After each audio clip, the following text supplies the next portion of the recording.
करते थे। अब समझते हैं हम लोग उत्तर वैदिक काल में ऋग वैदिक काल से कुछ परिवर्तन हुए। वो परिवर्तन किस प्रकार के थे?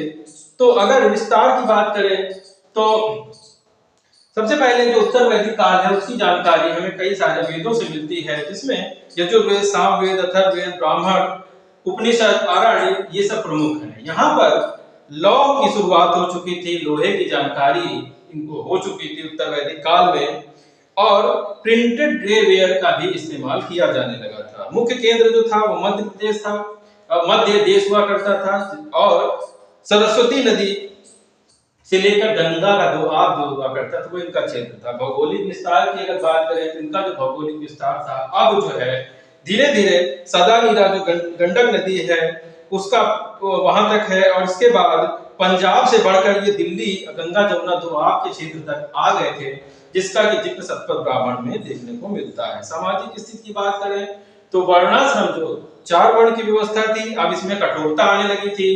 अब ये जो है काम पर आधारित ना होकर जन्म पर आधारित हो गया था। धार्मिक श्रेणियों का उदय हो गया था। अब जातियों को बदलने की व्यवस्था नहीं थी। इस काल में व्यवसाय जो थे वो अनुवांशिक हो गए थे, एक जनरेशन से दूसरी जनरेशन में ट्रांसफर हो रहे थे। 4 वर्णों में जो 3 वर्ण थे, जो कि ब्राह्मण, क्षत्रिय और वैश्य, इनको द्विज कहा जाता था, ये उपनयन संस्कार में भाग ले सकते थे। शूद्रों को उपनयन संस्कार में भाग लेने का अधिकार नहीं था। तो जब यज्ञ का महत्व बढ़ा तो ब्राह्मण जो है उनका भी महत्व बहुत ज्यादा बढ़ता है, और जो इस समय में सिर्फ वैश्य जो है कर चुकाया करते थे, बाकी 2 वर्णों से कर नहीं लिया जाता था, और शूद्रों को तो सेवा के लिए ही रखा गया था। इसके बाद जो ऐतरेय ब्राह्मण है वो उसमें जो है पुत्री को कृपण कहा गया, और स्त्रियों की स्थिति में गिरावट आई। उपनयन संस्कार जो कि पहले होता था सिंधु घाटी सभ्यता में, अब यहाँ पर देखने को नहीं मिलता।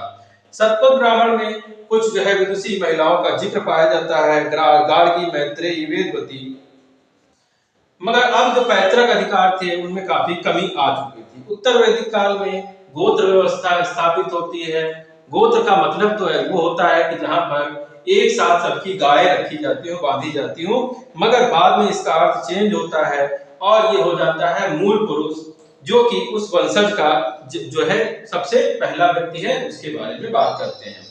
इसके बाद जो 4 वर्ण हैं वो धीरे धीरे जो जाबालोन उपनिषद है उसमें 4 आश्रम का जो है वर्णन किया जाता है, जिसमें कि ब्रह्मचर्य, गृहस्थ, वानप्रस्थ और संन्यास आश्रम।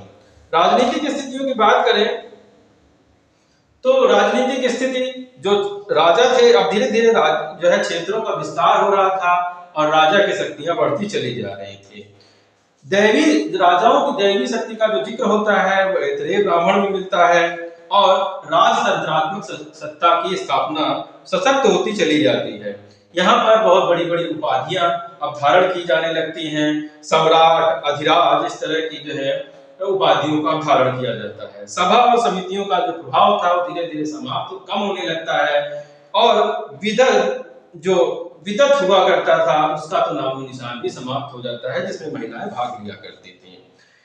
राजा का राजाभिषेक हुआ करता था, वो राजसूय यज्ञ के द्वारा किया जाता था, और राजा की सहायता के लिए बहुत से रत्नी रखे जाते थे। 12 प्रकार के रत्नियों का उल्लेख मिलता है। ब्राह्मण को मृत्युदंड नहीं दिया जाता था। ऋग्वेद काल में जो पहले बलि जो कि स्वेच्छा से राजा को दिया जाने वाला कर था, अब उसको 1/16वां भाग पर फिक्स कर दिया जाता है। आर्थिक स्थितियों की बात करें तो यहाँ पर पहले जो पशुपालन था वो प्रमुख पेशा था, अब पशुपालन से कृषि जो होता है वो प्रमुख पेशा उत्तर वैदिक काल में हो जाता है। सतपथ ब्राह्मण में जुताई, बुआई, कटाई, बढ़ाई, इन सभी शब्दों का जिक्र होता है। लोहे के औजार बनते हैं, तो उससे जो है उसे कृष्ण अयस कहा जाता है, और इस उपकरणों के डेवलपमेंट से खाद्यान्न होने लगता है, तो जनसंख्या भी बढ़ने लगती है। कृषि से संबंधित विस्तार होता है, शिल्प में विस्तार होता है, और वाणिज्यिक और व्यापार में कुशलता आ जाती है। यहाँ पर बहुत सारे मृत भांडों का जो है प्रयोग किया गया, देखा गया, जैसे काले मृत भांड, लाल, काले और मिश्रित, धूसर, ये सभी मृत भांड यहाँ पर पाए जाते थे। इसके माप के लिए रक्ति का प्रयोग किया जाता था। इसके अलावा निष्क, शतमत, पाद, कुष्ठल, रक्तिका, गुंजा, ये सब जो है माप की इकाइयां हुआ करती थी। वैदिक आर्यों को समुद्र का भी ज्ञान हुआ करता था और समुद्र यात्री के यात्राओं की चर्चा इसमें देखने को मिलती है। आर्यों को टिन, तांबा, चांदी और सीसा, इन सभी धातुओं से ये सब जो है परिचित थे। इसके अलावा प्रमुख उद्योग जो थे वो ऊन और सन, ये सब देखने को मिलते हैं। धार्मिक स्थितियों की बात करें तो ये जो है इंद्र और अग्नि का जो है उल्लेख मिलता है। इंद्र के स्थान पर प्रजापति को सर्वोच्च स्थान यहाँ पर दिया जाता है। इसके अलावा रुद्र देवता, विष्णु देवता, इन सब का भी उल्लेख मिलता है। पुनर्जन्म में ये लोग विश्वास